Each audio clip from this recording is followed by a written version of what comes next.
Most people believe that class is a matter of net worth, that if you earn enough, spend enough, wear the right things, and arrive in the right car, the room will receive you accordingly. I spent 15 years inside American luxury, watching that belief fail women who could afford almost anything, and watching women with a fraction of their resources command rooms those women could not crack.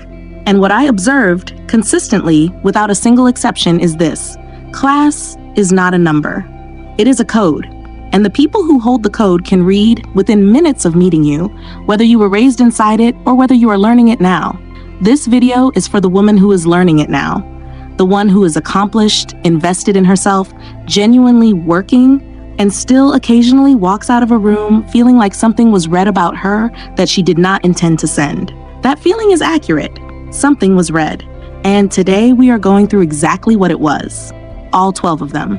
I'm Isabelle Vargas. Welcome back to Madre, or welcome for the first time. Subscribe right now if you are new. Drop your city in the comments. I am always down there reading. Now the mistakes. 1. Performing enthusiasm instead of expressing it.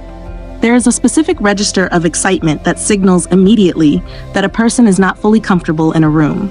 It is louder than the environment requires. It overcompliments. It laughs slightly too readily. It works too hard to communicate that it's having a good time. I watched this at a dinner in the West Village a few years ago. A woman, genuinely accomplished, genuinely warm, was so visibly determined to make a good impression that the effort became the impression. Every course was extraordinary. Every comment from the host was met with more enthusiasm than the one before. And by the end of the evening, the host, a woman who has attended more dinners than most people have had meals, said to me quietly, "She is lovely, but she is trying so hard." Refinement is never a performance. The women I have watched belong in the highest rooms are enthusiastic, genuinely, warmly, but their enthusiasm is calibrated to the room, not amplified beyond it. They do not announce how wonderful everything is. They engage with what is in front of them, fully and without effort. Ease cannot be performed. Rooms feel the difference within minutes. Before we continue, there's something I've been building for months, and it is finally ready. It is the Undeniables Blueprint, a 30-day private curriculum for the woman who is done being overlooked. 4 phases, 70 pages. The habits, the standards, the unwritten rules, delivered one day at a time. I did not want to release it until it was complete. It is complete. It is $47. Instant download, link below in the description below. If you've been watching this channel and asking yourself where to actually start, this is where you start. See you inside. Now let's get to our second point. 2. Touching your face or hair during conversation. A dermatologist I know in New York, whose client list includes women at the very top of this city's social structure, told me once that the most consistent physical habit she observes in women who are socially uncomfortable is self-touching. Hair tucked, adjusted, wound around a finger. Face touched, chin held, jewelry turned and turned, sleeves pulled. These are self-soothing behaviors. The nervous system reaches for them automatically under mild social stress, and they signal to everyone in the room exactly what they are: evidence that you are not fully at ease where you are. Research from the University of California on nonverbal anxiety cues found that self-touching behaviors, particularly to the face and hair, are among the most reliably detected signals of discomfort in social settings and consistently lower perceived confidence ratings from observers. You are not hiding the discomfort, you are broadcasting it. The correction is not to rigidly suppress movement, it is to build the internal ease that makes the behavior unnecessary. The hands of a woman who belongs in a room are simply still. 3. Volunteering your price. Someone compliments a bag, a coat, a piece of jewelry, and the response includes the price. Either defensively low, "Oh, it was on sale, I got it for almost nothing," or proudly high, "Thank you, it was an investment but completely worth it." Both are the same mistake. Old money does not discuss what things cost, not because the price is irrelevant, but because in rooms operating above a certain level, discussing price signals that price is still a significant factor in your world, that you are still aware of cost in a way that requires acknowledgement. It signals that the acquisition was an event rather than a habit. I have watched this mistake made by women wearing things that cost more than most people's monthly salary, and I have watched women in quietly understated wardrobes receive compliments with such effortless grace that the question of price never entered the room. The correct response to a compliment is to receive it. Thank you. Complete, warm, unhurried, nothing added. The item speaks. You do not need to explain it. 4. Name dropping without being asked. I have watched this mistake made by extraordinarily accomplished women. Women who genuinely do know the people they are referencing, and it costs them every single time. The insertion of a notable name into a conversation, unprompted, to establish credibility or proximity to status, signals the opposite of what it intends.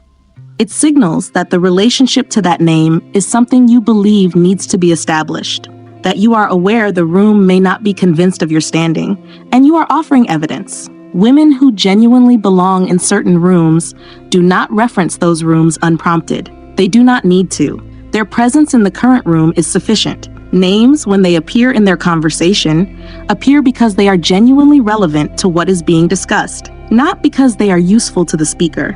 The moment a name is deployed for effect, the room feels it, and the assessment that follows is never the one intended. 5. Checking your phone on a table. This is the one I promised you, and I want you to pay close attention because this is the mistake I have watched disqualify people before they said a single word in a conversation that mattered. Placing your phone face up on a dining table, a meeting table, or any shared surface during a social engagement communicates one thing with complete clarity. Your attention is divided. The person in front of you is competing with whoever might contact you next.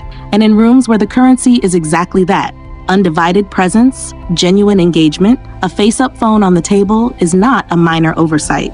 It is a loud and immediate statement about your priorities. A study from the University of Texas at Austin found that the mere visible presence of a smartphone on a table, even face down, even silent, significantly reduced the quality of conversation and connection between participants because part of each person's cognitive attention remained allocated to the device. The women I have watched command the highest quality of attention in social rooms do not place their phones on tables. The phone does not exist during the engagement. It is in a bag, silent, completely absent from the interaction, because the person in front of them is never in competition with a screen. And that signal of being fully, completely present is one of the rarest and most powerful things you can offer another person in a room. 6. Over-explaining a decision that was not questioned. You chose the salad. You ordered still water instead of sparkling. You left the event slightly early. No one asked why, and yet the explanation comes anyway, unprompted, detailed, slightly defensive.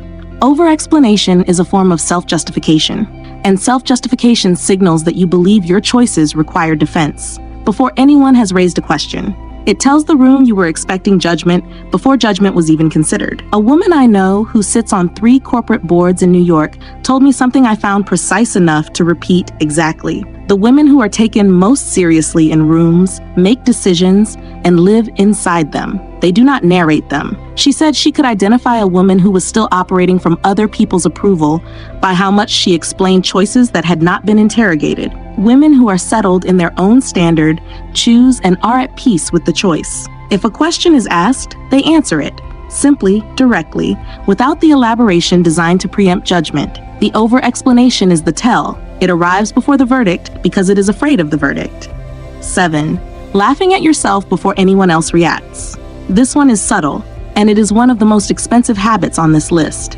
Something slightly awkward happens, a minor fumble, a mispronounced word, a small social moment that could go either way.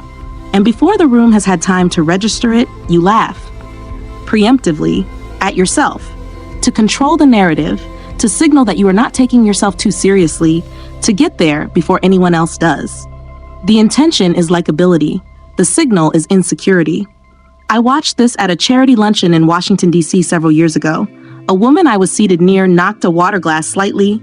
Nothing spilled. It was nothing. And before a single person at the table had looked up, she had already laughed loudly at herself and made a self-deprecating remark.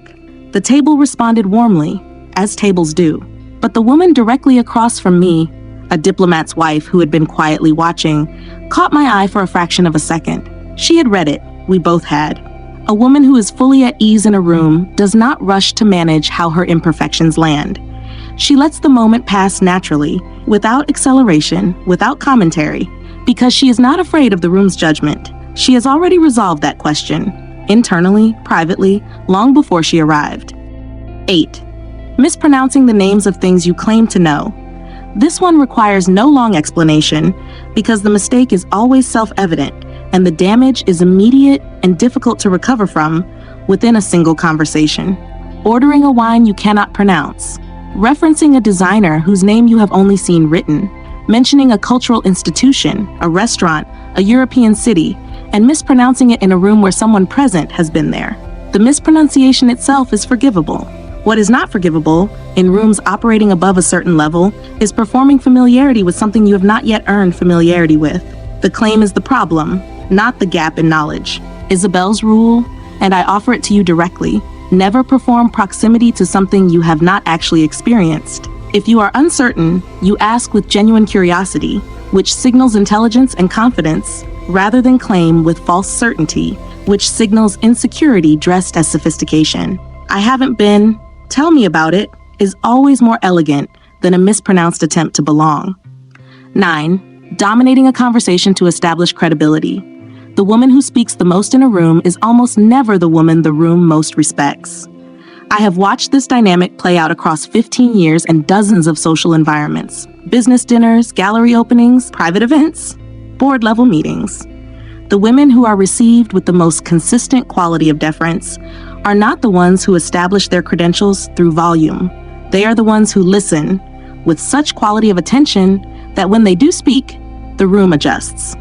Research from Harvard Business School on conversational dynamics and perceived status found that individuals who spoke less but with greater precision and timing were consistently rated as higher status by observers than individuals who dominated the conversation, regardless of the actual content of what was said. A venture capitalist I know in New York, a woman who has funded some of the most significant companies of the last decade, speaks in rooms as though every word costs something. She is not withholding. She is precise. And the room treats every sentence she produces as something worth hearing because she has trained it to by never producing a sentence that wasn't. 10. Commenting on what things cost in either direction.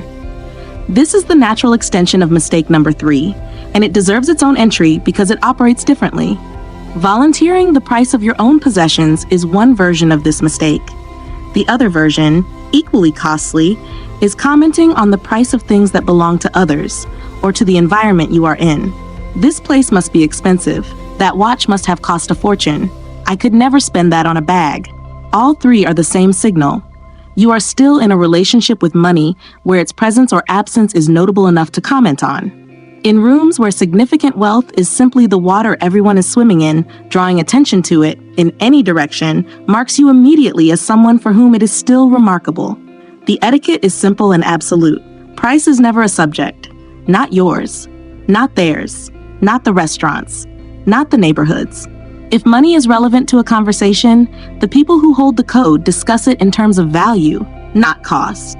There is a significant difference between the two, and the distinction is worth understanding. 11. Apologizing for your opinion before you give it. This might be a strange thing to say, but I don't know if I'm reading this right.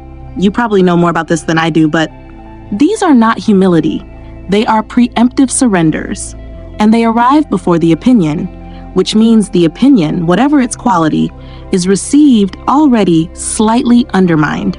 A corporate attorney I know, who made partner at 36, told me she spent the first 4 years of her career pre-apologizing for her legal positions in client meetings. She described it as a habit so deeply embedded she could not hear herself doing it. It took a senior partner pulling her aside after a meeting to say, simply, "You keep apologizing for being right. Stop." Women who are received as authoritative in rooms give their opinion as a position, not a proposal. They say what they think, directly, warmly, with enough conviction to let it land without a cushion around it. If they are wrong, they will discover it and adjust, graciously, without drama. But they do not pre-apologize for the possibility of being wrong before anyone has determined that they are. 12. Believing the code cannot be learned. This is the final mistake, and it is the one that keeps every other mistake permanently in place. The invisible code, the habits of presence, language, physical ease, and social intelligence that separate the women who belong from the women who are visiting, is not inherited. It was never genetic. It was never the exclusive property of a particular background or a particular tax bracket. It was passed down, quietly, deliberately, through a private curriculum that most women were simply never given access to. In certain households, certain families, certain schools, the habits I have described today were not taught as etiquette. They were absorbed as normal, as the way things are done. And the women who absorbed them carry them effortlessly, not because they are exceptional, but because repetition made the habits invisible. The gap between who you are and how rooms receive you is not a gap in your worth. It is a gap in your curriculum. And curriculum can be built at any age, at any starting point, with the right system and the commitment to follow it long enough that it becomes who you are, not what you are performing. That is what the Undeniables Blueprint was built for. 30 days, 70 pages, 4 phases, the complete internal curriculum that takes a woman from aware to embodied, from knowing what she should do to simply being the woman who does it without effort, without thought, because it has become her standard. It is $47 and it is linked in the description. If today's video told you something you already suspected, that is where the work lives. Your assignment: from the 12 mistakes on today's list, identify the one you recognize yourself in most immediately. Not the most interesting one, the one that landed closest. Come back and tell me which one it was. I read every single comment. Until next time, you are not here by accident. You are an undeniable. Act like it. Isabelle.